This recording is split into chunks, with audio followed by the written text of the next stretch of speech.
Researchers हैरान तो तब हुए जब उनको एंटार्क्टिका की बर्फ के अंदर से ये खौफनाक आवाज सुनाई दी। हालांकि वो स्टडी तो किसी और चीज पे कर रहे थे, लेकिन इस आवाज ने उनको एक नई बहस में उलझा दिया। जेम टीवी की वीडियोस में एक बार फिर से खुशामदीद। नाजरीन, हम इंसानों ने जब से एंटार्क्टिका को डिस्कवर किया है तब से लेकर हम इसकी मिस्ट्रीज में उलझते ही जा रहे हैं। यूरोप से भी 40% बड़ा ये बर्फानी कॉन्टिनेंट करीब 1,36,00,000 स्क्वायर किलोमीटर के एरिया पर फैला हुआ है। यानी इसमें 4 इंडिया या फिर 17 पाकिस्तान जैसे मुल्क फिट आ सकते हैं।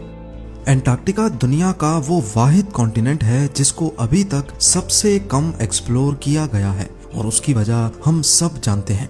जी हाँ, यहाँ की एक्सट्रीम कंडीशंस।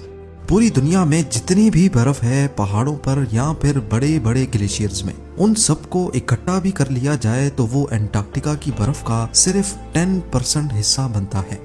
इससे आप अंदाजा लगा सकते हैं कि एंटार्क्टिका की आइस शीट्स कितनी बड़ी है। पिछले लाखों करोड़ों सालों से यहाँ बर्फ लगातार जमा हो रही है, जिसकी गहराई कई मकामात पर 4.7 किलोमीटर तक नोटिस की गई है। यानी एंटार्क्टिका की बर्फ के अंदर 5 बुर्ज खलीफा सीधे खड़े किए जा सकते हैं, और उसके बाद भी काफी ज्यादा जगह खाली बच जाएगी। पिछली कई दहाइयों में इस बर्फ के अंदर छुपे कई राज फाश किए जा चुके हैं, पर आज भी रिसर्चर्स यहाँ अपनी जानों को जोखिम में डालकर एंटार्क्टिका की मिस्ट्रीज के बारे में जानने की कोशिश कर रहे हैं, जिनमें से 4 आज हम इस वीडियो में जानने वाले हैं। Number 4, pyramids. एंटार्क्टिका के बारे में कई जियोलॉजिस्ट अपनी अलग अलग राय रखते हैं। कोई कहते हैं कि यहाँ इतने सख्त हालात हैं कि इधर कोई भी एंशिएंट सिविलाइजेशन नहीं बसती थी। कुछ एलियंस और एक्स्ट्रा टेरेस्ट्रियल सिविलाइजेशन का लिंक एंटार्क्टिका से जोड़ते हैं, लेकिन 2016 में सैटेलाइट ने एंटार्क्टिका में एक बहुत ही हैरत अंगेज मंजर कैप्चर किया। पिघलती हुई बर्फ के अंदर से यहाँ पिरामिड्स जैसे स्ट्रक्चर को उभरते हुए देखा गया। इस फोटो ने जियोलॉजिस्ट में एक नई बहस छेड़ दी। इसकी चारों साइड्स एग्जैक्टली ऐसी ही दिखती हैं जैसे इजिप्ट के पिरामिड्स की हैं, और एक एक साइड एग्जैक्टली 2 किलोमीटर बड़ी है। रेफरेंस के लिए आपको बताते चलें कि गीजा के सबसे बड़े पिरामिड की साइड्स सिर्फ 750 फीट या फिर 220 मीटर्स ही है। इस बात के काफी ज्यादा चांसेस हैं कि ये कोई नेचुरल फॉर्मेशन नहीं बल्कि किसी सिविलाइजेशन के हाथों बनाए हुए पिरामिड्स हैं। और अगर वाकई ये किसी ने बनाए हैं तो फिर ये भी मुमकिन है कि इतने बड़े एंटार्क्टिका में और भी कई पिरामिड्स होंगे या उनसे रिलेटेड सीक्रेट्स बर्फ के अंदर ही दफन होंगे। अब अगर एक सेकंड के लिए इस थ्योरी को सच मान लें तो हमारे जहन में बहुत सारे सवालात जन्म लेते हैं कि आखिर वो कौन लोग थे और इतनी ज्यादा ठंड में उन्होंने ये काम कैसे अंजाम दिया। हाँ, ये बात दुरुस्त है कि आइस कोर ड्रिलिंग से यहाँ लाखों साल पुरानी बर्फ के सैंपल्स भी मिले हैं, जिससे ये प्रूफ होता है कि लाखों करोड़ों साल पहले भी यहाँ ऐसे ही बर्फ होती थी जिसमें जिंदगी का होना पॉसिबल नहीं है। पर 2017 में यहाँ जर्मन जियोलॉजिस्ट की एक टीम ने कई मकामात पर कोर ड्रिलिंग की, और जो रिजल्ट निकल कर आया वो वाकई बहुत हैरान करने वाला था। कोर ड्रिलिंग में हजारों साल पुरानी जड़ी बूटियों और दरख्त के सैंपल्स भी निकल कर आए, जो हजारों फीट बर्फ के नीचे ही दफन है। ये उसी तरह के दरख्त थे जैसा कि किसी रेन फॉरेस्ट में पाए जाते हैं। साइंसदानों के एस्टिमेट्स के मुताबिक करीब 11,000 साल पहले लास्ट आइस एज के वक्त पूरा एंटार्क्टिका बर्फ से ढका नहीं होता था, बल्कि कुछ एरियाज ऐसे भी थे जहां जंगलात पाए जाते थे और जिंदगी का होना मुमकिन हुआ करता था। पर सवाल ये है कि इस फोटो में दिखने वाला ये पिरामिड है कि नहीं। इसको कोई फिजिकली जाकर वहां चेक तो नहीं कर पाया, पर एक बात तो क्लियर हो गई कि एक वक्त ऐसा था जब एंटार्क्टिका भी हरा भरा और जिंदगी से भरपूर होता था। Number 3, strange sound. 2002 में एंटार्क्टिका में एक बहुत बड़ा बर्फ का हिस्सा टूटकर समंदर में शामिल हो गया। लार्सन बी नामी ये आइस शेल्फ 3,250 स्क्वायर किलोमीटर बड़ा और करीब 220 मीटर्स मोटा था। यूं समझ लें कि ये कराची की साइज जितना बर्फ का तोदा था। इतना बड़ा आइस शेल्फ समंदर की नजर होते ही जल्द ही पिघल गया, और जाहिर है उसकी वजह से ओशन के पानी में भी भरपूर इजाफा देखने को मिला। साइंसदानों और रिसर्चर्स ने पहले ये समझा कि शायद ग्लोबल वार्मिंग की वजह से लार्सन भी एंटार्क्टिका से अलग हुआ है।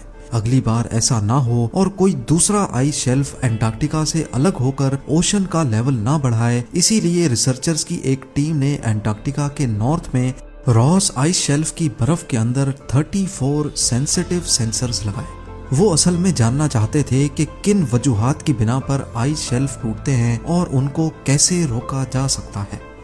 आपको यहाँ बताते चलें कि जिस तरह डेजर्ट के ड्यून्स होते हैं, इसी तरह एंटार्क्टिका में भी बर्फ के ड्यून्स होते हैं जो कि आइस शेल्फ को कवर करके उनको अच्छी तरह इंसुलेट किए होते हैं।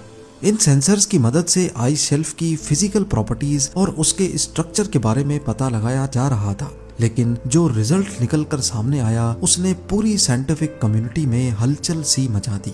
साइस्मिक डेटा से मालूम पड़ा कि रॉस आइस शेल्फ हर वक्त अपने आप वाइब्रेट कर रहा है और उसके अंदर से ये आवाज सुनाई दे रही थी। इस आवाज की फ्रीक्वेंसी सिर्फ 5 हर्ट्ज है, इसी वजह से ये इंसानी कान डायरेक्टली नहीं सुन सकते, पर सेंसर से आने वाला डाटा साफ साफ इस बात की गवाही दे रहा था कि यहाँ कोई तो ऐसी ताकत है जो इतने बड़े आइस शेल्फ को नॉन स्टॉप वाइब्रेट कर रही है। कई महीनों की रिसर्च के बाद इस आवाज में कुछ बदलाव देखा गया। उसी दौरान ये भी नोटिस किया गया कि मौसम बदलते ही आइस शेल्फ के अंदर से आने वाली आवाज भी बदल जाती है। फिर आखिरकार ये नतीजा निकाला गया कि रॉस आइस शेल्फ में ये आवाज हवाओं की वजह से पैदा होती है। यहाँ की तेज हवाएं जैसे ही अपनी डायरेक्शन चेंज करती हैं तो आइस शेल्फ के अंदर से आने वाली आवाज भी बदल जाती है, ठीक उसी तरह जैसे किसी फ्लूट में हवा कम या ज्यादा फूंकने से उसकी आवाज चेंज होती है। अब रिसर्चर्स इस आवाज को सुनकर अंदाजा लगाते हैं कि आइस शेल्फ के अंदर क्या चल रहा है, उसकी मजबूती कितनी है और वो मेन लैंड से अलग हुआ है कि नहीं। Number 2, under ice lakes. Antarctica की मोटी बर्फ के नीचे किसी भी चीज को इमेजिन करना काफी मुश्किल है, लेकिन हकीकत ये है कि साइंसदानों ने यहाँ कई अंडरग्राउंड लेक्स डिस्कवर की हैं। 1970 में रेडार्स की मदद से एंटार्क्टिका के नीचे पहली लेक डिस्कवर की गई थी। एक एस्टीमेट के मुताबिक अभी तक 400 से भी ज्यादा लेक्स ढूंढी जा चुकी हैं जो पिछले हजारों सालों से बर्फ के नीचे अभी तक फ्रीज नहीं हुई। इनमें सबसे बड़ी लेक वॉस्टॉक है जिसको रशियन साइंटिस्ट ने डिस्कवर किया था। ये न सिर्फ एंटार्क्टिका की सबसे बड़ी बल्कि वॉल्यूम के हिसाब से दुनिया की तीसरी बड़ी लेक भी मानी जाती है। 3.5 किलोमीटर नीचे पाई जाने वाली इस लेक में से जब सैंपल्स निकाले गए तो इसका पानी -3 डिग्री सेल्सियस होने के बावजूद भी फ्रीज नहीं था और ये पिछले 2 करोड़ साल पुरानी लेक है। 2014 में साइंसदानों को लेक वायलेंस में ऐसे माइक्रो ऑर्गेनिजम्स मिले जो पूरी दुनिया में सिर्फ यहीं पाए जाते हैं। इन नाकाबिले यकीन जानदारों ने ना कभी फ्रेश एयर का मजा चखा है और ना ही कभी सूरज की रोशनी इन तक पहुंची है, लेकिन फिर भी ये अपनी दुनिया बसाए बैठे हैं।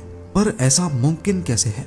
एक्सपर्ट्स का मानना है कि इनकी एनर्जी का मेन सोर्स जमीन से निकलने वाली मीथेन गैस है। और अब नंबर 1, माउंट एरेबस। दुनिया के ठंडे तरीन कॉन्टिनेंट में कोई जगह ऐसी भी होगी जहां आग लगी हो, ऐसा इमेजिन करना भी काफी मुश्किल है। पर हकीकत ये है कि एंटार्क्टिका में कई वॉल्केनोज भी पाए जाते हैं। सिर्फ रॉस आइलैंड पे ही 4 वॉल्केनोज हैं, जिनमें से माउंट एरेबस जीता जागता एक्टिव वॉल्केनो है। ये 3800 मीटर ऊंचा वॉल्केनो पिछले 1 करोड़ 30 लाख सालों से मुसलसल अपने अंदर लावा उबाल रहा है। एंटार्क्टिका में एक्टिव वॉल्केनो की मौजूदगी किसी अजूबे से कम नहीं है। ये एंटार्क्टिका में इतनी रिमोट लोकेशन पे है कि यहाँ तक पहुँचना खतरनाक मौसम की वजह से काफी मुश्किल है। 2013 में पहली बार चंद साइंटिस्ट इस वॉल्केनो पर चढ़ने में कामयाब हुए थे और उन्होंने वॉल्केनो की गर्माइश में कई माइक्रो ऑर्गेनिजम्स को भी जिंदा पाया। ऐसा माना जाता है कि ये अजीब मखलूक पूरी दुनिया में सिर्फ एंटार्क्टिका में ही पाई जाती है। उम्मीद है जेम टीवी की ये वीडियो भी आप लोग भरपूर लाइक और शेयर करेंगे। आप लोगों के प्यार भरे कमेंट्स का बेहद शुक्रिया। मिलते हैं अगली शानदार वीडियो में।